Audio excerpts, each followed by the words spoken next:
hero Ike, a human in the form of a demon capable of capturing a fort alone and clearing away enemies with immense magic. However, he has a secret he can't tell the other demons. He is actually a human, not a demon like them. He became a great commander and the driving force of the Mao's army. At the beginning of the episode, a manga tells us about a man named I who, in addition to being a sorcerer, served the army of the demon lord. Aside from that, I was Holmberg's grandson, the master sorcerer. When the war was in progress, one of his servants suggested that they visit Wick by entering the castle through its gates. They won the war more quickly than he had anticipated, he remarked. While they converse, Zier explains that he gave the ZX an Ariete exactly as he had instructed. The conflict is still raging at full intensity. Ik approaches the head of the opposing troop and presents himself as the commander of the 7th Battalion of the Army of the Demon Lord's Immortal Brigade. Having said that, he says the subject is left with only 3 options. The first is to give up and give his men control of his territories. The second option is to take his own life with dignity in the final moments. And the third option is to simply flee. Even though the man is a demon, I would find it strange that he is displaying mercy. He asserts that none of these choices are helpful to him, though. Having said that, the soldier pursues him but ultimately suffers the most. After the soldier is thrown to the ground, the servant Deck goes to the scene and gets the order to tend to his wounds and the wounds of the other soldiers who have chosen to surrender voluntarily. In the meantime, his accomplishments surprise the commander of I. He is, after all, a very capable leader with a ton of potential who is returning to Ik after taking the arsenal with just 1 brigade in just 1 week. After setting up a magical barrier to divide the space and watching the war unfold from the window, he realizes that everything has ended. Despite the fact that he prevailed, he regrets having to suffer a little. He has seen so many people throughout this entire process, and I believe he will never be able to adjust to the blood and violence that come with war. He then takes off his mask to reveal that the reason for all of this discomfort is that, in reality, I am the human. He goes on to explain a little bit about his life, and says that, in addition to being a skilled sorcerer, his teacher, Havard, also had extensive knowledge of civilization and was an advanced person who lived in that world. One day, Hofberg discovered me when I was a baby, and on the spur of the moment, decided to take care of me, teaching me all of his knowledge and magic. But he asked the boy to never discuss lost civilization with anyone. After all, this might still result in global catastrophe in the future. However, aside from that, I also recall his master telling him something else, in which case he requested me to never reveal his identity to anyone by wearing his cloak and mask in public because the Demon Lord would never forgive him. Because of this, I clarified that he was allowed to remove his mask because he had created a barrier of protection around the whole area, making it impossible for anyone to approach him without his permission. But because she was beneath the table and Ik saw her there, a girl was able to see it. This shocks him. Wick is disappointed because the girl, in her desperation, begs him not to kill her, but when she hits her head on the table, she passes out. He did a great job hiding it for 20 years, and he was caught in a very stupid way. After he leaves, the servant approaches him and tells him that he has already taken the castle. However, he notices that Ike is leaving many humans alive and wonders why. Ike responds that this demon lord is not like the previous one, so he doesn't really care how many people they have to kill as long as the mission is completed. However, his servant keeps pressing the button, claiming that the other leaders have given the order to massacre everyone and set the city on fire. This justifies the killing of everyone because there won't be anyone left to pay taxes. Furthermore, Ningen is a commercial city, and if no one lives there, business will cease to exist. While traveling, he encounters a group of men, and one of them approaches Wig and requests a conversation. However, a servant remarks that a mere human being has no business speaking with his master after witnessing such audacity, but the human dismisses it and starts attracting my attention.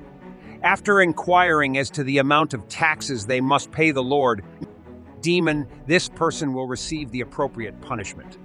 During the conversation, I unexpectedly find myself teleported to his commander, who confronts him with a monster. Using his staff, I neutralized the threat. The commander tells me that he has matured greatly since he was a young child living in hiding behind his grandfather. Homburg Mio, when I see this. He presents his boss as a Seafear, the head of the demon, Lord Army's 7th Battalion. Furthermore, he asks her to send him a message in regards to his abrupt invocation and asserts that she is the only demon aware that he is actually a human. Zero states that this would be just as enjoyable before proceeding, so I assume that she has called him to inquire about Arsenal. He then continues stating that he will take care of it to write his report on this. CFO clarifies that his family members have already brought him the information. So she is already aware of how he took over the city and what he did after hearing this. He inquires as to why she called him. She continues by saying that Daroku is willing to accompany her to the Demon Lord's castle because she believes he made an impression by taking Arsenal in just 1 week and that Daroku wants to see him in person after all. As I'm trying to exit the room, the previous girl wakes up and runs into the barrier I had set up. Then he discovers some cakes on the table along with a note he left asking her to keep quiet and eat them for the time being while he goes to the wiki on the castle's outskirts. In that Zero leads him to the main gate, where Ick worries that the identity checks they will perform on him will reveal who he really is. However, after passing through one of the demons, Sephiroth promises to take care of this and unleashes some magical power upon him. He declares that he is amazed to see that they still know his master, and that he possesses immense power worthy of Homburg's grandson. But he tells them to hurry up. They continue on their journey and tell him that Doberg Castle was constructed to show the demon's influence and magical power, since the Demon Lord is waiting to speak with him. Lord, this is why the hallways are needlessly lengthy, so he approaches his supervisor. How long will it take them to get to the audience room? Zero simply responds that they arrived quickly and that they took the question into consideration. He's jealous that she can use the floating spell, which saves her the trouble of walking all the way to the designated room, and she realizes this. He's asked to wait by Zero. She will have to speak with them after all. First, he explains how Eldero, the current demon, has succeeded in turning the tide of war against humanity, giving the demons the upper hand in a single battle. Darrow has made his revolution in the army of the Demon Lord because, after all, she thoroughly screens her friends and removes those she deems incompetent. However, if she does find someone valuable, she will utilize them to the hilt. Furthermore, Taioke is the one who changed all of this, because demons are born without the ability to cooperate. I'm lost in my thoughts when Zero interrupts and tells him to come into the room right away. When he finds the current Lord Demon, he learns that it's a girl, and she tells Ika that she learned about his recent actions. In response, he claims that all he did was follow instructions. As a result, he gives Sephiro credit for my observation of this inflated act of humility. Taro remarks that he appears to be human, but the CFO cuts him off in the middle and introduces himself as Homburg's grandson. This demon lord knows why the boy spared the human leader and is acting so humbly. He therefore emphasizes that people can feel afraid before speaking and advises against saying anything that would foster mistrust. However, they ultimately disobey orders and support his claims. This indicates that throughout history, both the cities whose leaders were put to death and the cities where they were still alive saw a decline in productivity. The locals continued to be productive during the talk, and he expressed the opinion that Darrow also possesses knowledge of ancient civilization, which he used to revolutionize the Demon Lord's army. After the conversation, Darrow is required to go to the location. However, prior to that, he expresses his desire to see his actual face as soon as he gets the chance, and as soon as she walks away, removes her mask and becomes chilly because she assumed he would soon find out who she really is. After everything is settled in the castle, she returns to the location where she left the girl imprisoned and begs him not to kill her as soon as she hears that the girl has returned. Saying her name and staying calm are his requests. He scares her once more by refusing when she explains that her real name is Sati and that her slave number is 13. Since the girl is aware of his secret, he can let her go. However, rather than killing her, he plans to take up her services. After that, he will go to Islais and declare himself the city's leader. This is, after all, the prize that El has provided for Darrow. In addition, he abandoned his mission and asked the sky why that particular city would have to be the answer. The girl told him the city will be at the forefront of the conflict because that location is farther south than Arsenal. Sefer states that he is disbelieving of the way she leads, and that his current goal is to safeguard EV, veils, and double tax revenues going forward. Kepero appears unconcerned with the aftermath of the battle and whether he chooses to begin restoring the city's morale. Next, his servant is prepared to handle this and estimates that it will require 6 months to rebuild all of the morales. However, after learning this, he makes the decision to work with the demons as well in order to cut down on the 6 months of labor to just 1. I see how he guided things in the direction of a more successful work resolution. The servant asserts that he is a genuine demon prodigy. He therefore thinks that one day, bro, I'll rise to the position of demon lord. All I can say is that, come on, he will become a regular human king if he does indeed become the demon lord. Let's continue to observe this. The man is essentially stuck between a rock and a hard place because the beast will devour him if he stays instead of running. And that concludes our episode for today from this wonderful anime. To continue watching more episodes, please subscribe to the channel and activate the notification bell. Our episode of this wonderful anime begins with the demon army heading to attack the castle. The guards launch a counterattack, but the demon army manages to hurl a massive stone at the castle, causing immense destruction. The battle between the demon army and the castle guards ensues, and we see the mysterious man standing atop the castle, using his magic as explosions continue during the fight.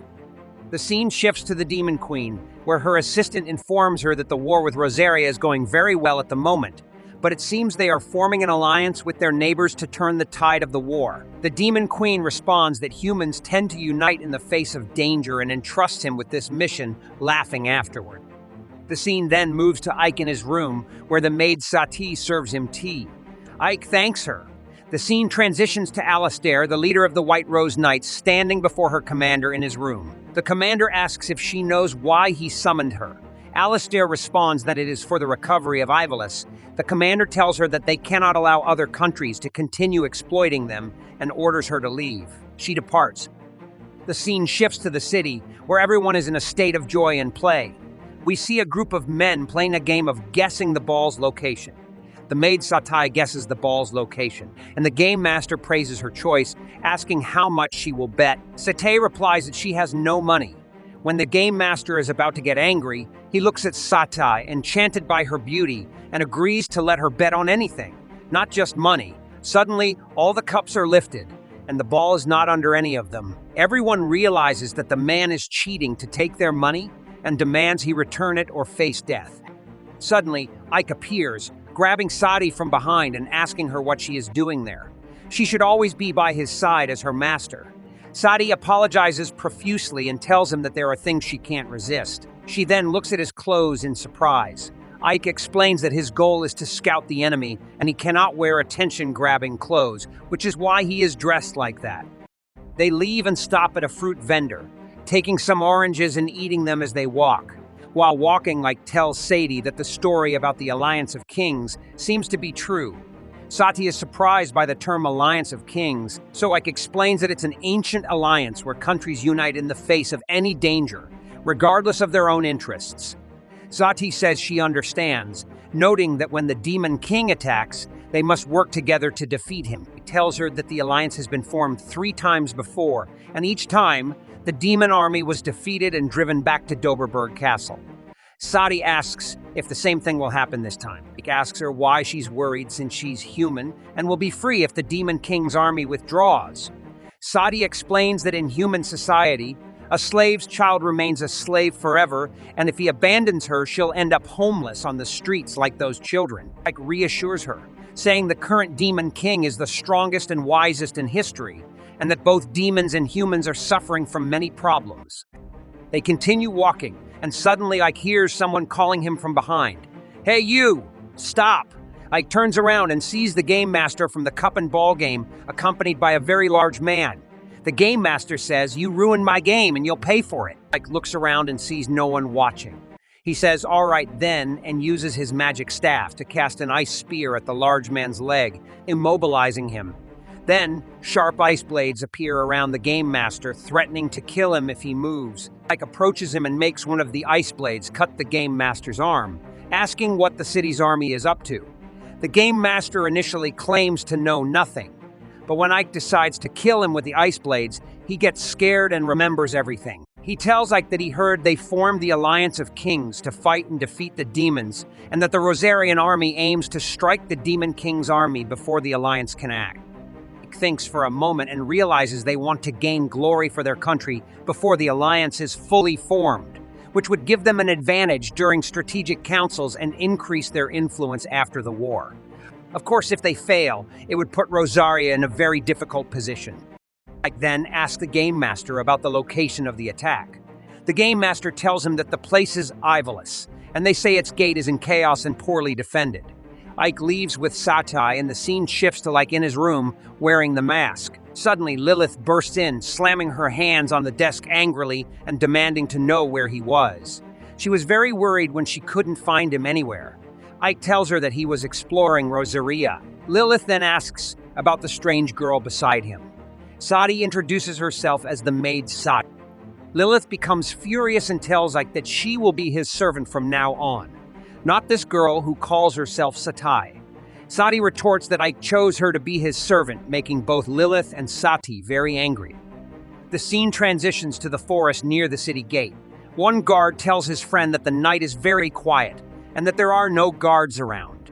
Another guard approaches Commander Alistair, informing her that they are ready to move out. As the commander is about to give the order to attack, an army of skeletons suddenly emerges from the ground, and the enemy army starts throwing spears at the commander's army from above. The battle between the demons and the commander's army begins. The commander orders her army to retreat immediately, and they withdraw. The scene then shifts to Ike standing with his assistant atop the castle. The assistant tells him that the commander's decision to retreat was wise, and that they couldn't have anticipated this attack without it. He tells him not to flatter him. Suddenly, a strange man behind them throws a spear, hitting Ike, and he falls to the ground. In those moments, Ike gets struck by an arrow and falls to the ground on the battlefield. The scene shifts to the army commander, who receives the news that the Knights of the White Rose have withdrawn from the battlefield and fled after the Demon Lord's army set a trap for them. The commander gets angry and tells them not to make excuses. He orders the imprisonment of Commander Alistair. The messenger asks, "How can this be? She is one of the country's great generals, and this will negatively affect the soldiers' morale." But the commander replies that he doesn't care about that. She must take responsibility for her actions. How can I face His Majesty if I don't do this? The scene then shifts to Ike, who finally regains consciousness after the arrow is removed. Thanks to God. He asks Darakotan what happened to him, as he doesn't remember anything. She tells him that she healed him after he was struck by a deadly arrow. We return to the moment he was struck. The pig-like man shouts, asking if there is anyone around to help. Darakotan says, "I came and helped you. I am sure there are no scars left on your body because I am a surgeon." Ike thanks her for this. She then informs him that not a single human died in this battle. He asks, "What if the demon lady attacks again?" She responds, "I'm trying to find a way for humans and demons to coexist since they are all God's creatures." She then tells him to stay in one place for a while to recover because, as a human, he could be discovered. She leaves and Ike holds the arrow, wondering, is this the arrow that struck me? It hit me from behind, which means someone must have snuck into the castle and attacked me.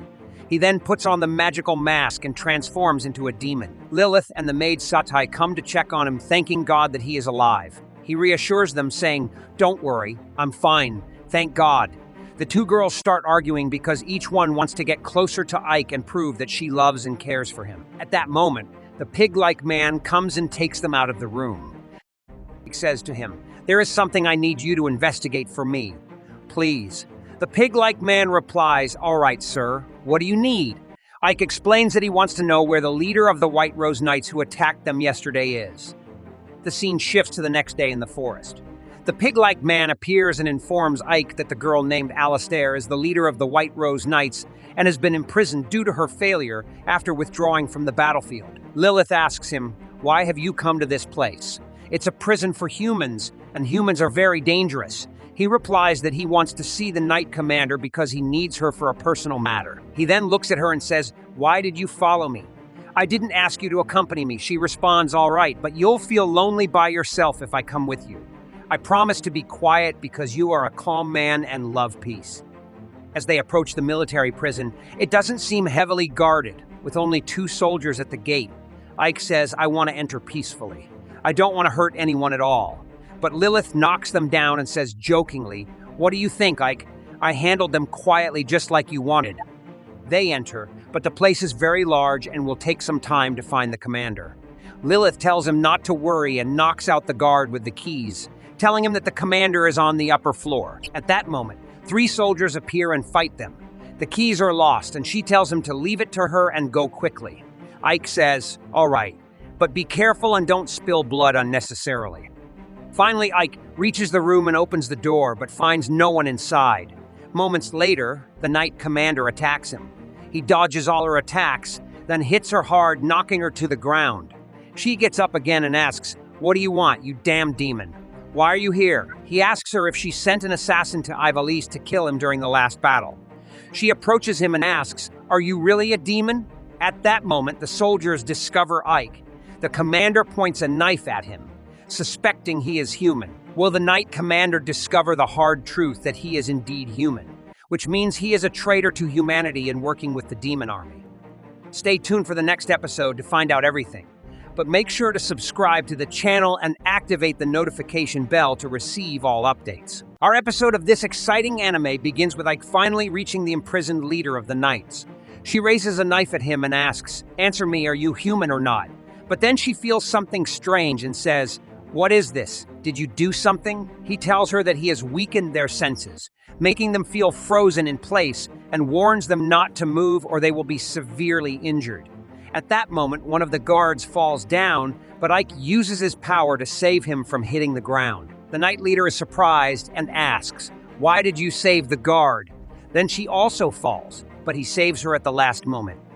At that point, he begins to introduce himself and tells her that he is the commander of the 7th Battalion of the Demon Lord's army, and that his name is Ike. The Knight Leader then realizes that this person, a commander in the demon army, is the one who protected Avelias with his overwhelming power. He tells her that he is not human and could never be human because he is a member of the Demon Lord's army. But he repeats the question he asked in the previous episode, which is if she sent an assassin to kill him during the battle or not. She remains silent for a moment, then tells him that she is a knight from the Mamluk army and has nothing to say to him. "If you are going to kill me, do it now," she says. Ike then approaches her and uses a very advanced ability called mind reading. At that moment, Lilith arrives and thinks Ike is in a compromising situation with the Knight Leader and says, "What are you doing, Ike?" He tells her, "Shut up and don't speak." Then he takes her and leaves. But the Knight Leader stops them and says, "Are you going to leave so easily? Did you come to mock me after my defeat?" He tells her, "Don't worry. It seems you have nothing to do with the assassination attempt." She asks him, "How did you know that when I didn't answer you?" He tells her that he used a very advanced technique that reads thoughts. Then he opens the time gate and leaves immediately. The scene then shifts to when Ike finally arrives home. The maid welcomes him and he gives her a gift. He had found these beads in the capital of Lazas. Sati asked him about these small white things, and Ike answered that this crop is called rice. As she knew, he was informed to double the amount of taxes he collects from this city. Avelias is an agricultural city with fertile soil where they mostly grow wheat, but rice is much more productive than wheat.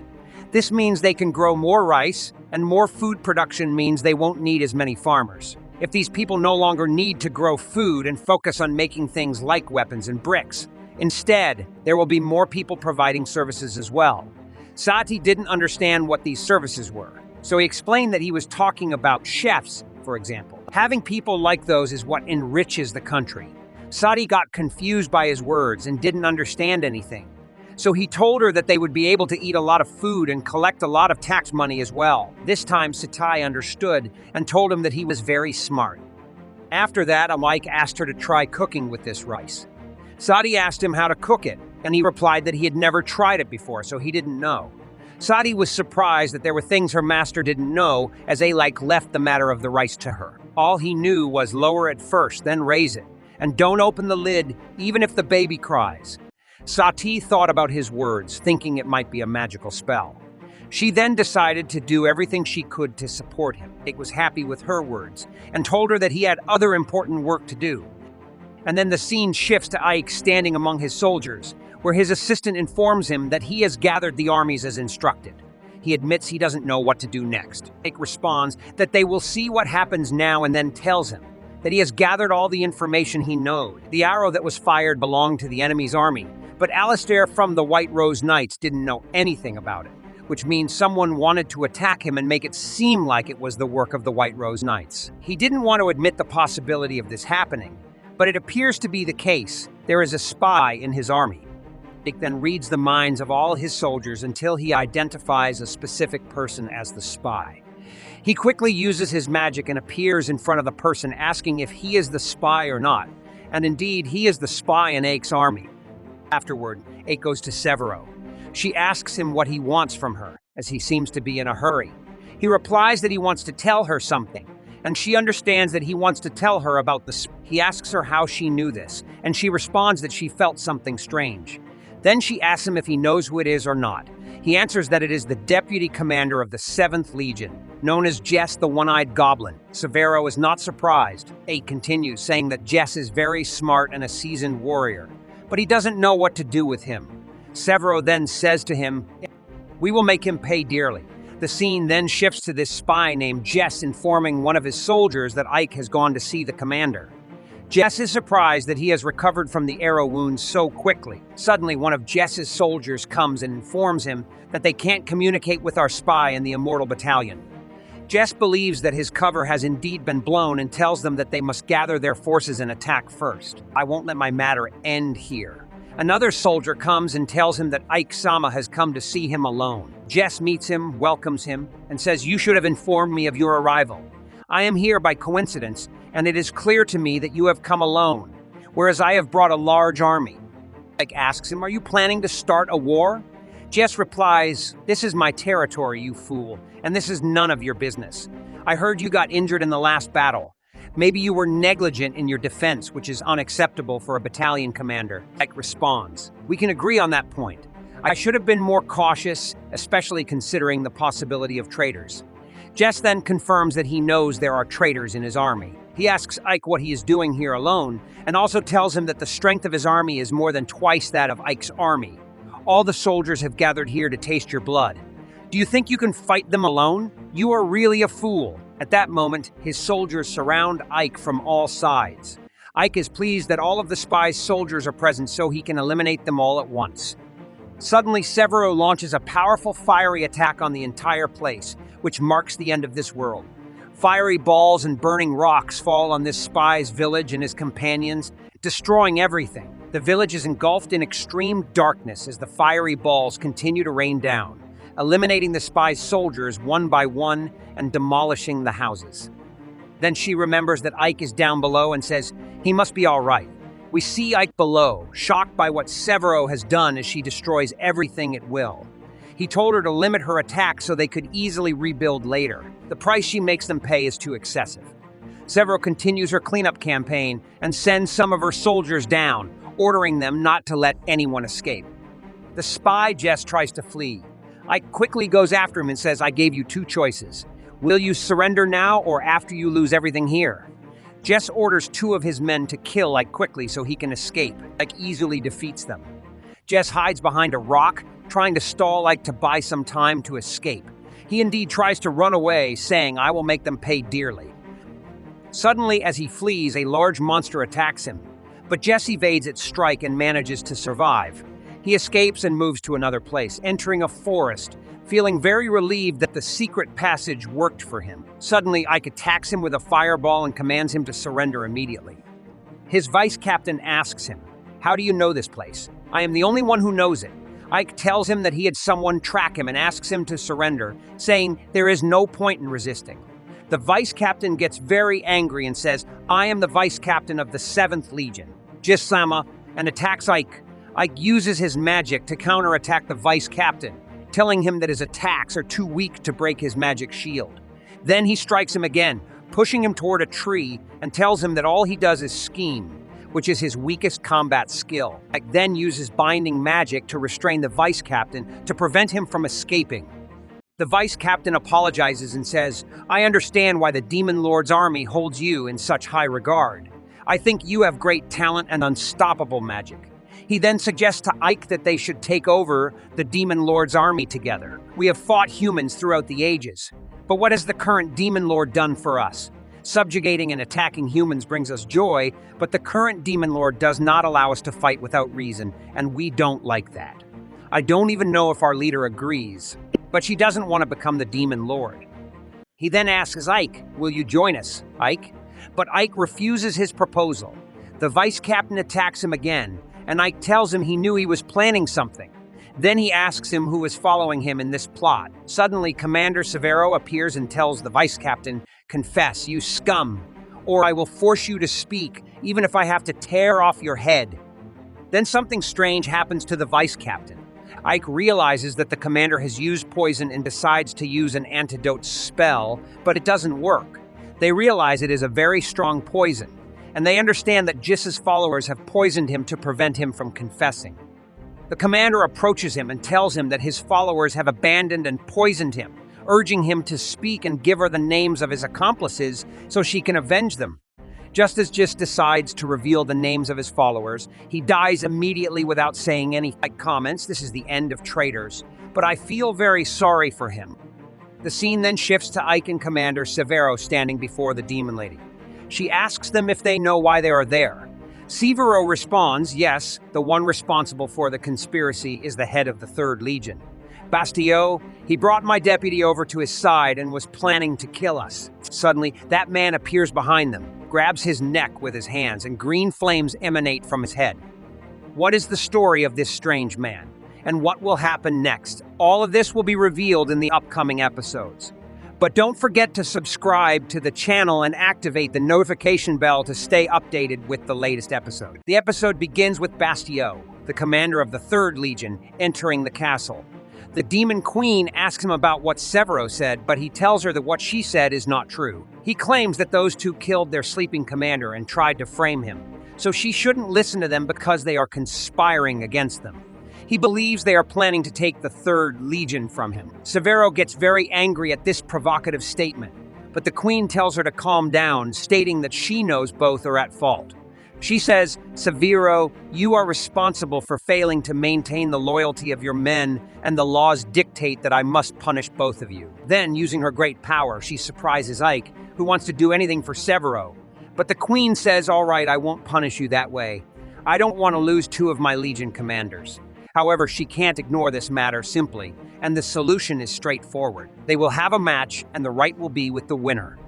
A day after this declaration, the scene shifts to Severo and Ike in the chamber. She informs him that the Demon Queen has sent her the details of the duel that will take place between her and Bastio. The duel will be conducted using magical creatures known as puppets. The commander will represent their team, but cannot participate in the battle themselves. Each commander will have 50 puppets. The winner will be the one who can eliminate all the opponent's puppets, and the loser will die immediately. Ike asks her why they have to do something so complicated. Couldn't the Queen have just made them fight each other directly without these complications? Severo explains that the Queen wants to test their strength and leadership skills. She then asks Ike to take her place, and he agrees. The scene then shifts to the duel site, where an official tells Ike that this duel is very dangerous. Ike recalls his conversation with Severo, who warned him that his life was at stake. She told him, "All right, Ike, go in my place. You surpass my talents." She then adds, "Don't get the wrong idea. I'm only talking about your leadership skills. I'm still a better Legion commander than you." Severo then holds his hand and says, "I trust you with my life." We then see Ike heading to the battlefield. He thinks to himself, "I wish she hadn't entrusted me with her life. The burden is too heavy." Jiren asks him, "Is something wrong?" Ike-sama. Ike replies, "There's nothing wrong. I was just thinking that the Legion commander is as strange as the Demon Queen." Jiren bursts into hysterical laughter and says, "You're strange too, because you tell us not to kill without reason." For example, Ike says, "I need to think of a way to win right now." Then they enter a room filled with these frightening puppets. Jiren tells him that these puppets will fight when commanded by their leader and will obey his orders. All of them are equal in strength. so the only choice is based on your leadership skills. The weapons next to them are at your disposal to be used as you see fit. In another scene, we see Ike sitting at his desk and Sati brings him coffee. He asks her, "What do you think is the best way to win a battle, my dear?" She responds, "I don't know." Ike suggests, "Imagine you were about to get into a fight with someone. How would you handle it then?" She says, "I wouldn't want to fight. I'd rather resolve things over a cup of coffee." Ike replies, "I agree with you, but there are many people in this world who won't be satisfied unless they fight someone." Sati then says, "If I had to fight, I'd use a broom, but I don't think I could actually hit someone." Ike comments, "A broom is a weapon that allows you to attack without getting close to the enemy. A sword is a better choice than a dagger. A spear is better than a sword. And a bow is the best way to win because you can strike from afar. And of course, my opponent knows this well." Sati then recalls, "Sir, you mentioned in Arsenam that small bows are amazing." Ike responds, "That's not a bad idea. In fact, it's a very good idea because small bows can penetrate metal armor and are easier to use than regular bows. But that's not enough. I need something stronger than small bows, something they don't know about." Suddenly, an idea strikes him, and he exclaims, "I've got it. I can make guns. They are incredibly powerful, have a longer range than bows, and allow you to attack from hundreds of meters away without your opponent being able to respond." Sati is astonished by the power of this idea, but asks, "Can you really make something like that?" Ike tells her the commander of the 7th Legion is an extremely powerful alchemist. She'll definitely tell me there's nothing she can't do. The scene shifts to Severo, whom Mike asks about this matter. Severo replies, "There are some things I can't do.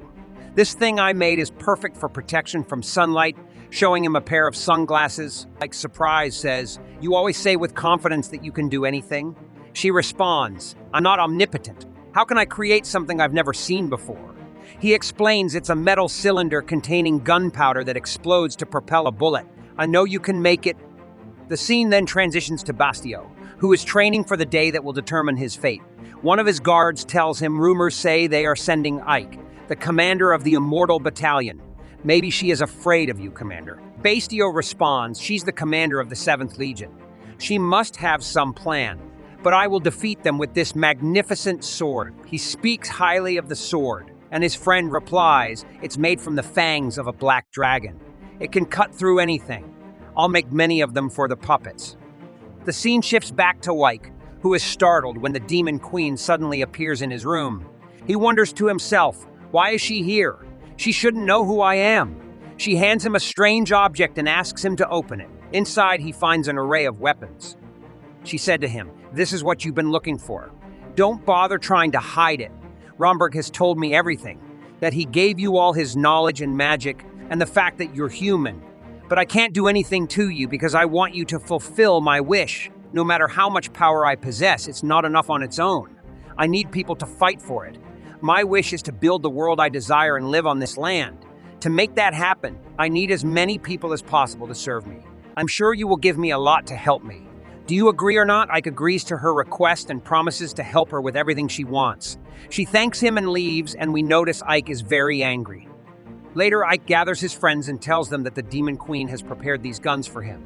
The commander responds, "The Demon Queen is strange. I don't understand what she's thinking." She then tells him she will make the bullets from lead using her magic. She has a large ball of lead and asks Ike about it. He says it's too big. Make it small enough to fit here. Suddenly, an explosion occurs in the room, and Jaren is shocked. The commander asks Ike, "Did you do this?" He replies, "Yes, I did it with the help of Fiorentina." She talks to him and asks about the explosion and why it happened with charcoal, sulfur, and saltpeter. Ike explains that it's something called gunpowder. He then takes the bullets from the commander and says, "Prepare 500 more bullets or something close to that." She responds, "My favorite work damages my skin," and leaves. He then talks to Fiorentina to make gunpowder and bullets, and she agrees, with Jiran assisting her. Then the scene shifts to the battlefield, and when Bastio sees Ike and his army, Bastio laughs and asks Ike, "Will you fight with those guns? And what about Severo? Is she plotting something?" Bastio then puts on his mask, and Ike notices that the steel from which their armor is made is Damascus steel, one of the strongest metals that can't be penetrated by spears or arrows. Thus, Ike realizes he won't be able to harm any of them. He then looks at the Demon Queen and thinks, "It seems she wants me to win." Then Ike recalls the conversation with the Demon Queen when she asked him if he wanted a fair fight or just a test. We return to the duel, where it is announced that the duel is between Bastillo, the commander of the 3rd Legion, and Severo, the commander of the 7th Legion. Each side will lead an army of 50 puppets, and the one who defeats all the enemy's puppets will be the winner, with a loser dying today. The duel begins and Bastillo's army launches spears, attacking the other army and hitting many of them. Bastillo asks Ike, "Don't you have any technique other than defense?" Suddenly, we see one of Ike's soldiers attacking one of Bastillo's troops with a rifle. Ike then orders his army to open fire on Bastillo's army, defeating them all. Bastillo is astonished and doesn't understand how it happened. The Demon Queen then tells Bastillo that the battle is over and he has 2 choices. Either kill himself and die with honor, or she will kill him. He replies, "I will choose another option befitting a demon like me." Suddenly, we see a spear coming from behind the Demon Queen, aimed at her. At that moment, the Demon Queen catches the spear with her hand, and it suddenly explodes, causing several other explosions, and the Demon Queen dies. Bastillo appears with his army and declares, "From now on, I am the Demon King." And so, our episode ends today.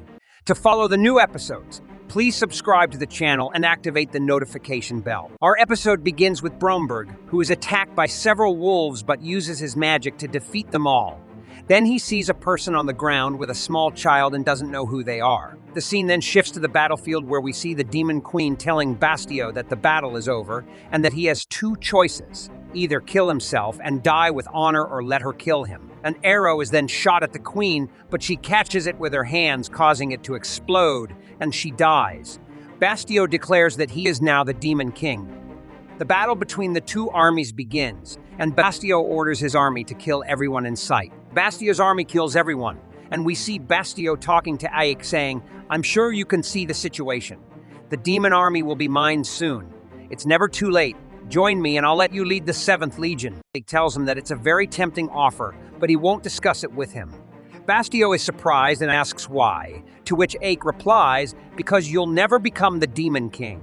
Bastillo laughs and tells him, "I thought you were very smart, but you're a fool." Bastillo's army surrounds Ike from all directions, and Bastillo orders them to attack and kill him.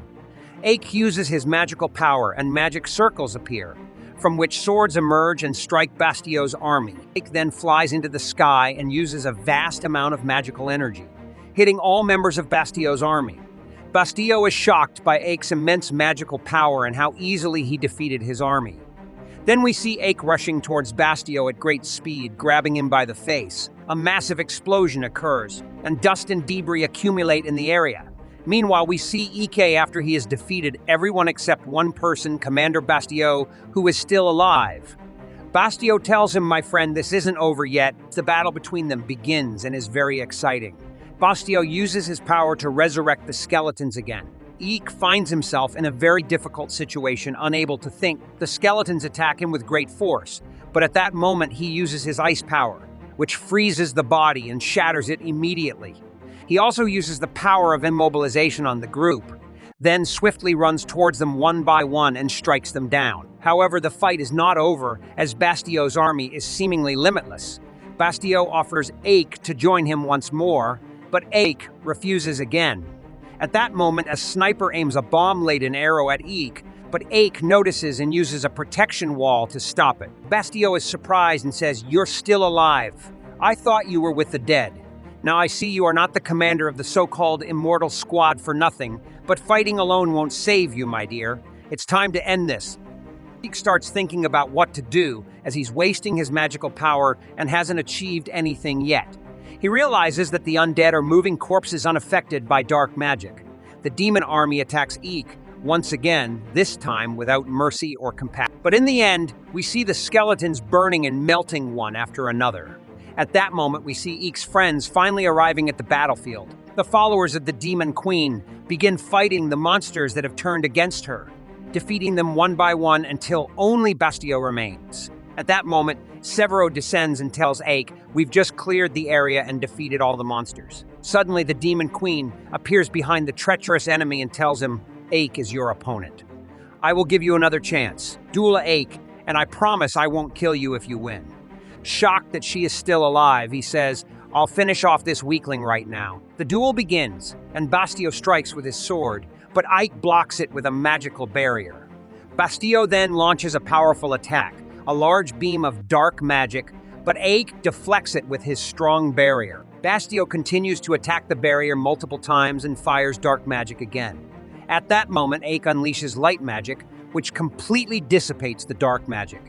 Ike grabs Bastio's hand, causing it to weaken and begin to fade. Severo is astonished by Ike's light magic and wonders when he learned it and how long he has been able to use it, but surprisingly, the Demon Queen is not surprised. Bastio launches another attack on Ike, but at that moment Ike recalls a memory from his childhood.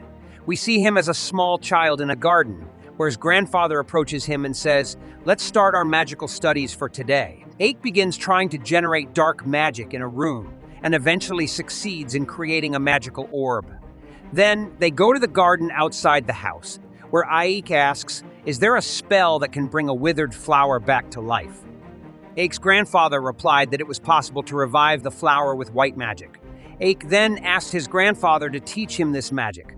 His grandfather told him that to use white magic, one should be human and study curses, not white magic, as it is very difficult for demons. White magic draws its strength from a pure and compassionate heart, something demons typically lack. Ike responded that he had a human heart but was unaware that white magic could be more terrifying than any blade to those with demonic power. His grandfather then explained everything about white magic and warned him that even if he learned to use it, he should not let others know.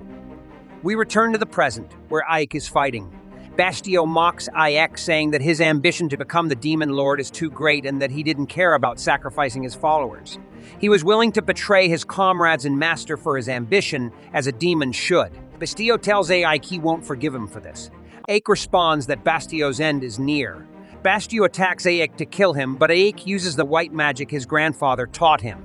Bastio dies from the power of Ike's strike. After the battle, the commander speaks to Ike, having realized that he learned this spell from Romberg. She remarks that the spell's effect succeeded. Ike replies that he expected this outcome from the beginning, so instead of accepting the duel, the commander prepared to support him. The Demon Queen interrupts them, informing them of a problem. With Bastio's rebellion, there is now no one left to lead the Third Legion. The Demon Queen speaks, saying, "Ike, you must take responsibility. You will lead the Third Legion, and I will be waiting to hear your answer." Then she disappears. Ike's friends cry and rejoice that he is alive and unharmed. We then see the commander with the Demon Queen telling her, "Ike is under my command, so I have the right to decide where he goes." The Demon Queen replies, "I thought you would be happy, but you served me, which means Ike serves me as well." The commander responds, "Ike belongs to me, but you will hear the answer from him." Ike arrives and she asks him, "Have you made your decision?" He answers, "Yes." The scene shifts and Ike remembers a conversation with the commander. She says to him, "I don't understand, but did you let the Demon Queen know that you're human?" He tells her to speak softly so that others won't hear. The commander asks, "Why wasn't the Demon Queen surprised? And how can you be so calm? I don't understand what's happening." We then return to the present, where Ike speaks. People are finally getting used to their new city. My men were unsure about living with humans, but they are finally adapting. The same goes for the humans. Ike then says, "I told Severo when I went to serve under her command. My goal is a world where humans and demons coexist." He removes his mask and apologizes to the Demon Queen, saying, "I still have much to learn from Commander Severo, but in return I promise to make Evalias the first city where humans and demons coexist." They leave, and today's episode of the anime ends. Stay tuned for the upcoming episodes, and don't forget to subscribe and activate the notification bell to receive all the new updates. Our episode begins with the Demon Queen asking Ike about his decision. Ike tells her that people are finally getting used to the new city. He mentions that he spoke to Severo when he was serving under her command, but his goal is a world where humans and demons coexist. He then removes his mask and apologizes to the Demon Queen, saying that he has a lot to learn from Severo. Ike expresses his desire to make Evalias the first city where humans and demons live together in harmony. The scene shifts to Ike outside, where Sadi approaches him and asks, "Are you here, my lord? What's bothering you and keeping you awake?" Ake takes a handful of soil, looks at Sati and tells her that with the soil and climate in this city, they can use the Norfolk system. He explains that it is a method of growing various crops without leaving the fields fallow, allowing them to produce as much as they want. Sati is overjoyed because she loves growing plants. Ake informs her that they will start working soon and are currently busy building a city where humans and demons can coexist. Next, we see a commander and his army fighting another army, burning everything in their path. The scene then returns to Ike, Sati, and his followers standing in a field with rain pouring down on them. Sati asks Ike if this is the Norfolk system. Ike explains that they are currently growing wheat and will let the field rest before planting grass to feed the animals, which will provide them with meat. However, instead of leaving the field fallow for a long time, they will plant barley, clover, wheat, and turnips, allowing them to grow crops without needing to rest the fields. Sati then asks if they can eat the clover, to which Ike replies that it is food for the livestock. He adds that if this system works, neither humans nor demons will ever go hungry. At the end of the day, we see Ike in his office, and Sati brings him tea. She asks him if it's true that he has been promoted to the rank of deputy commander. Ike replies that the position was vacant, so he was promoted. Suddenly, Jiron bursts in, very agitated and frightened, calling Ike by his name. Sati reminds him that he is now in front of the deputy commander and should not address him by name. Jiron apologizes and asks for forgiveness, then asks Sadie if Ike has told her about declining the position of Legion commander. Jiron says if he were in Ike's place, he would have accepted immediately. Ike tells him to quiet down and to explain what he came for, asking if it has to do with the King's Alliance. Jiron informs him that they started moving last night when the 2nd Legion, which was attempting to seize Alista, was defeated.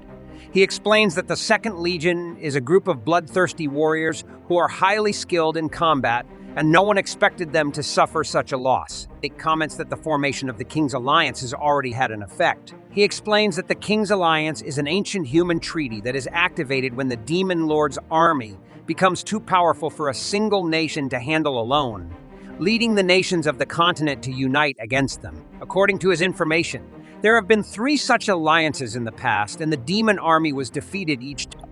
Their next target could be Evalia's, and if they want to take the city from them, they must first attack the front lines in Evalia's. Although demons are strong in one-on-one combat, they will have difficulty facing the combined strength and numbers of the Alliance. If their city falls, the Coalition army will concentrate in Arsenam, outnumbering them. If they lose there, they will lose everything. If that happens, the demon army will have to retreat to Doberberg, where the Demon Lord's castle is located, leaving everyone in a dire state and shattering Ake's dream of creating a city where humans and demons coexist. However, there is one way to overcome this. The scene then shifts to Fiorentina, who tells Ake and Severo that making these firearms through alchemy is impossible. She explains that she has created similar weapons, but they malfunction after firing a single shot. There is a limit to the precision achievable with alchemy, and their penetrative power and durability are just a shadow of the originals. Severo asks if they can't defeat the enemy with magic instead of needing these weapons. Ike explains that using magic would cause widespread destruction, making reconstruction very difficult. If they want to fight the Alliance, they need weapons that everyone can use. Fiorentina mentions that producing a large quantity of these weapons is very challenging, but one way they could manage it is by making the metal and wooden parts separately. She adds that the dwarves are skilled in crafting such items. Severo points out that the dwarves lost a battle against humans and are now a scattered and wandering people, making it difficult to gather enough of them to produce the required number of weapons. Ake then mentions that the Dwarf King is imprisoned in the kingdom of Azimuth. We see the Dwarf King in a cell, recalling a battle with humans. A human commander tells him that if he had surrendered, none of this would have happened. The Dwarf King angrily orders him to shut up, declaring that he will never let humans use their technology. The human commander threatens to kill his son in front of him if the dwarves do not live under human servitude forever.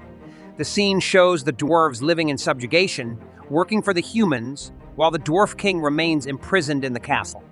Suddenly, the Demon Queen appears before the Dwarf King and opens his cell, telling him to follow her. He yells at her, asking what she wants from him. The Demon Queen uses her magic to make him faint, tired of his constant questions. Then Lilith asked Chiron to get them out of this place. Chiron replied that this person was the king of the dwarves. They exited the place quietly so that the guards wouldn't see them. Lilith grew bored because there were no guards to fight. Chiron became angry with her because they had been instructed not to let anyone see them while they were taking the king of the dwarves. However, Lilith didn't listen and kept complaining about the foul smell. Chiron grew angrier and told her that if she didn't stop, he would kill her right there. Lilith continued to mock him until the guards arrived. Chiron became even more furious because they had been discovered due to her actions. The guards rushed at them to kill them. Lilith used her magical powers to kill the guards. Chiron yelled at her, reminding her that the deputy leader had instructed them not to get involved in unnecessary fights. Then one of the guards rushed toward them to kill them, but before he could do so, Chiron swiftly killed him. Lilith told Chiron that she would inform Ike of what had happened because they had not been instructed to kill anyone. Chiron pleaded with her not to do so, as his position as a strategic expert was at risk.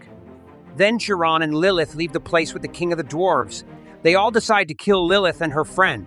Lilith becomes very upset and decides to use her powers to defeat them, only because she promised Ike that she wouldn't kill them. Later we see Ike in disguise, angry at what Lilith and her friend had done because he had told them to avoid being noticed.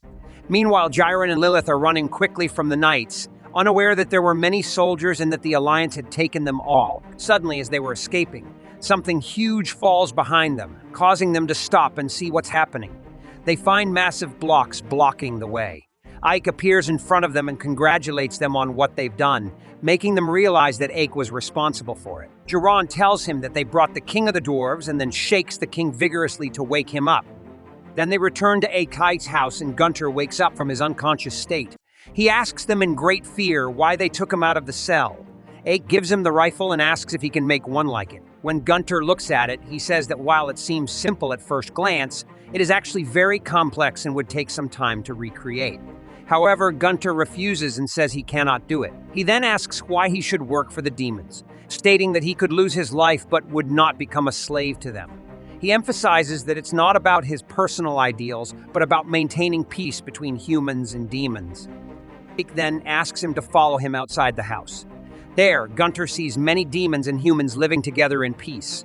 Gunter is confused by what he sees and remembers that humans had exploited the dwarves and then destroyed their homeland, forcing them to wander the earth. If his assistance to Ike would benefit the dwarves, he agrees to help because he believes in peace as long as it is maintained. Ike spoke, saying he would ask the demon lord to rebuild the dwarven kingdom. Gunter, feeling agitated, asked if he was mocking him and told him to stop if it was a joke, as rebuilding a nation isn't that simple. He explained that you can't rebuild a nation without its people, and he had lost his people and family. Ike replied that he wanted Gunter to see for himself if it was a joke. They then go to another location where Gunter finds his people and family waiting. Gunter couldn't believe it and asked if they were all okay. His son told him that the demons brought them there, and although they thought they were doomed, the demons provided them with food and a place to live, reuniting them all. They thanked Ike for saving them. Ike then asked Gunter if he would help him achieve his ambition. Gunter replied that he wanted to see Ike's ambition and shook hands with him. Gunter thought to himself, his hands are warm, even though he's a demon. The scene then shifts to Ike, who is with the maid in the room. He tells her, "Why don't you take a break? If you like books, you can read them when you're not working. If you can't read, I'll teach you when I have some free time." At that moment, the demon queen enters the room and says that she has gathered all the dwarves scattered across Arsena. Chiron then calls out loudly, "There's a big problem." The scene cuts to a knight speaking with the general, saying that the demons have kidnapped the dwarven king. The general replies, "I don't know what the demons are planning, but that old man can't do anything." He then asks another knight how many troops they have in Evilise. The knight responds, 500. He adds that all the battalion leaders are heading there to support them, so the number should increase. They have 12 regiments, equaling 12,000 men. The general then tells them that it's time to move out. And with that, today's episode of the anime ends. Stay tuned for the upcoming episodes, and don't forget to subscribe and hit the bell icon to get all the latest updates.